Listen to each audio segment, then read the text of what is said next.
جو دین کے نام پہ بنایا گیا، اسلام کے نام پر بنایا گیا، ایک خاص مقصد کے لیے بنایا گیا، اس کی عادت و شمار اس قدر پریشان کن ہو تو پریشانی کا اور کسی بڑے فیصلے کی ضرورت تھی. تو میں نے وزیر اعظم سے اعداد و شمار کے بعد ان سے درخواست کی تھی کہ ایجوکیشن ان پاکستان جو ہے اس وقت حالت ایمرجنسی میں، ان اسٹیٹ آف ایمرجنسی، آپ پلیز اس کے لیے بڑے اقدامات کریں. پاکستان کی تقریباً آدھی آبادی خواتین پہ مشتمل ہے، اور ہمارے اب شہری علاقوں میں اگر آپ غور سے دیکھیں گے تو تعلیمی اداروں میں، خاص طور پہ اعلیٰ تعلیم میں، جامعات میں، میڈیکل کالج میں، انجینئرنگ کالجز میں ایک بڑی تعداد اور بعض جگہوں پہ غالب تعداد طالبات کی ہے. اور پوزیشن ہولڈرز میں آپ جب غور سے دیکھیں گے، گولڈ میڈل لینے والوں کو دیکھیں گے تو آپ کو ہماری طالبات کے سینے پہ گولڈ میڈل نظر آئیں گے، جو دراصل یہ وہ تمغے ہیں جو قوم کے سینے پہ سجے. اسی لیے ہم نے نہ صرف پاکستان بلکہ پورے عالم اسلامی کی توجہ طالبات کی تعلیم کے حوالے سے مرکوز کرنے کے لیے ایک عالمی کانفرنس کا انعقاد کیا ہے، جو 3 روزہ ہوگی. اس کا آغاز تو ہفتے کے روز صبح کے وقت ہوگا، لیکن علماء پہ مشتمل تعلیم کے حوالے سے، خواتین کی تعلیم کے حوالے سے، طالبات کی تعلیم کے حوالے سے وزیر مذہبی امور کے ساتھ کل ہی اس کانفرنس کا آغاز ہو جائے گا. مجھے بڑی خوشی ہے کہ اس حوالے سے جو قدم حکومت پاکستان نے، وزارت تعلیم، وفاقی وزارت تعلیم نے اٹھائے تھے پوری اسلامی دنیا کی جانب سے، بلکہ دنیا کی جانب سے اس کی بڑی پذیرائی ہوئی ہے. رابطہ عالم اسلامی سے لے کر OIC تک تمام بڑے اہم اسلامی ممالک، تقریباً 47 ملکوں کے 150 مندوبین، جس میں کہ ماہر تعلیم بھی ہیں، ڈپلومیٹس بھی ہیں، بیوروکریٹس بھی ہیں، پولیٹیکل لوگ بھی ہیں، علماء بھی ہیں، مشائخ بھی ہیں، دانشور بھی ہیں، وہ اس کانفرنس میں شریک ہونے کے لیے اسلام آباد آ رہے ہیں. اللہ کا شکر ہے کہ ہم گزشتہ دنوں میں ایک بہت بڑی شنگھائی کانفرنس اسلام آباد میں کر چکے ہیں، جس سے پوری دنیا میں یہ پیغام گیا تھا کہ پاکستان ایک نئے دور کے لیے تیار ہے، اور جن مسائل سے دہشت گردی سمیت بد امنی اور امن و امان کے جن مسائل سے الجھا ہوا تھا، اس سے نکل رہا ہے. اس نے یہ کیپیبلٹی اپنے اندر پیدا کر لی ہے کہ ان حالات کا وہ سامنا کر سکتا ہے. اللہ کا شکر ہے کہ ایک اور بہت بڑی بامقصد اور فیصلہ کن قسم کی کانفرنس ہم کر رہے ہیں، جو کہ ملت اسلامیہ میں، اسلامی دنیا میں طالبات کی تعلیم کے حوالے سے ہوگی. Girls education in the Islamic countries. تو اس میں اسلام آباد میں موجود باقی اسلامی دنیا کے علاوہ بھی باقی ملکوں کے ڈپلومیٹس بھی آ رہے ہیں، ان کی نمائندگی بھی ہے. چاروں صوبوں کے وزرائے تعلیم بھی آ رہے ہیں، اور میرا خیال ہے کچھ جگہوں سے ہمیں وزیر جو چیف منسٹرز ہیں ان کی بھی آمد کے بارے میں اطلاعات ہیں.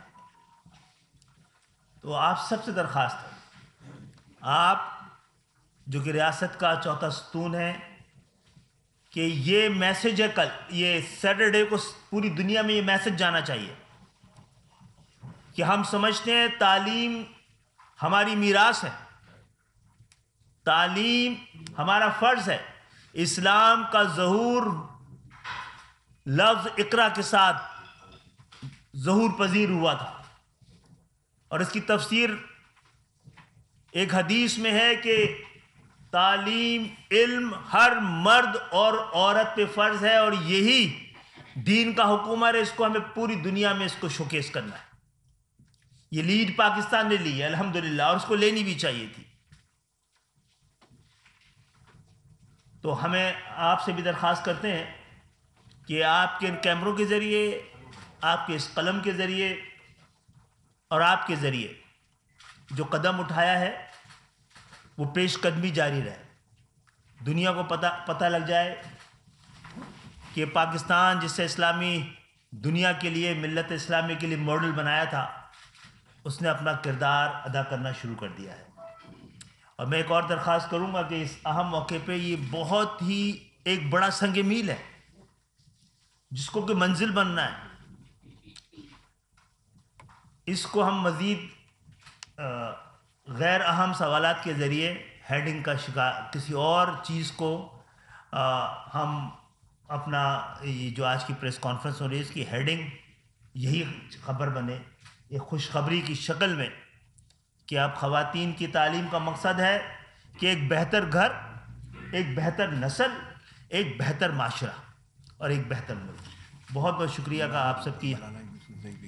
اور مولانا یوسفزئی جو اس حوالے سے طالبات کے تعلیم کے حوالے سے جد و جہد کرتی رہی ہیں، وہ بھی یہاں پہ آئیں گی اور وہ بھی شریک ہوں گی، اور ان سے وابستہ جتنے جہاں پہ بھی اس حوالے سے کام ہو رہا ہے وہ ان کی ریپریزنٹیشن بھی انشاءاللہ تعالیٰ ہوگی.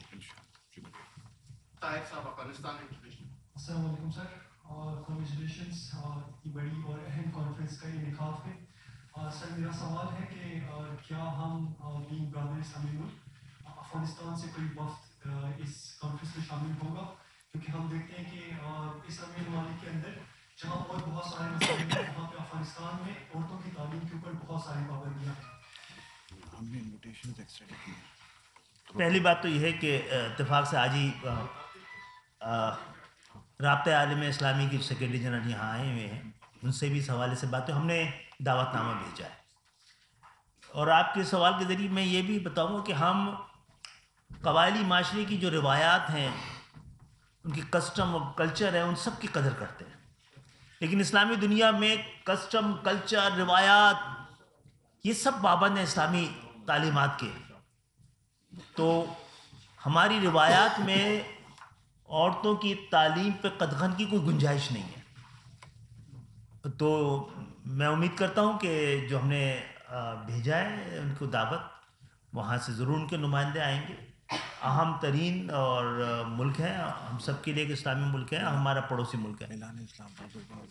اچھا، یہ کیونکہ ہم آخری دن ڈکلیریشن اعلان اسلام آباد اسلامی دنیا کے لیے ایک بہت بڑا پیغام ہوگا، جس میں کہ ہم اپنے بہت بڑے پیمانے پہ وسائل کو، پاکستان کے بھی اور اسلامی دنیا کے بھی، اس کے لیے فیصلہ کن ایک ڈیکلیریشن ہوگا کہ کس طرح ہم خواتین کی، طالبات کی تعلیم کے حوالے سے اپنے رجحانات کو تبدیل کریں. صدیقی صاحب، میرا نام سردار ظہیر ہے، روزنامہ مرکز سے سیریل اسٹاف. سر آپ نے ماشاءاللہ بڑی اچھی باتیں کی اور تعلیم کے حوالے سے، اور اس حوالے سے آپ کچھ کرنا بھی چاہ رہے ہیں. تو کیا آپ کے سامنے جو اتنی اہم چیز ہے تعلیم، جس کو میں سمجھتا ہوں کہ بیک بون آف کنٹری کہنا چاہیے، تو اس حوالے سے اگر میگا کرپشن آپ کے سامنے رکھی جائے تو آپ کوئی اس کے خلاف ایکشن لیں گے یا آپ اس کو اگنور کریں گے؟ کیونکہ یہ اہم چیز ہے، آپ جو بات کر رہے ہیں. نہیں، کیا ہو؟ میگا کرپشن تعلیم کے حوالے جی سے جی جی جی جی بالکل.